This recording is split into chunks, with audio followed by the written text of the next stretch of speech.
კახა ბენდუქიძე, ეს არის ადამიანი, რომელმაც ერთლარად წაიღო მთელი აგრარული უნივერსიტეტი. სახელმწიფომ დაკარგა აგრარული უნივერსიტეტი, ერთლარად წაიღო ადამიანმა, რომელიც თვითონ მინისტრი იყო.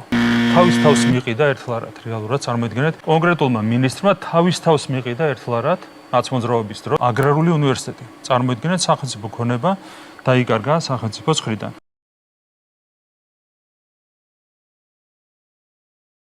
ჩემი თხოვნა იქნება, რომ დავაფაქტ-ჩეკოთ ეხლავე წეღან ბატონმა პრემიერმა ჩემი აზრით ძალიან მოკლეფეხებად ყუილი თქვა კახა ბენდუქიძეზე, ის რომ ის რაღაცა ერთლარად რაღაცა ქონება ქონდა ნაყიდი. ის შენობა და ის მიწა, რომელიც ახლა არის უნივერსიტეტი, თავისუფალი უნივერსიტეტი და აგრარული უნივერსიტეტი, კახა ბენდუქიძემ იყიდა 2012 წელს, მაშინ როდესაც ის არ იყო სახელმწიფო მოხელე, $5,150,000 და იმ პირობით, რომ 8 მილიონი ლარის ინვესტიცია უნდა ჩაედო. ასე რომ ეს ამბავი და ეს ტყუილი გარდაცვლილი ადამიანის მიმართ მე მგონი რომ არც მას არ ეკადრება და თუ მე ვცდები, თუ მე ვცდები ბოდიშს მოვიხდი და თუ ბატონი პრემიერი ცდება, მან მოიხადოს ბოდიში.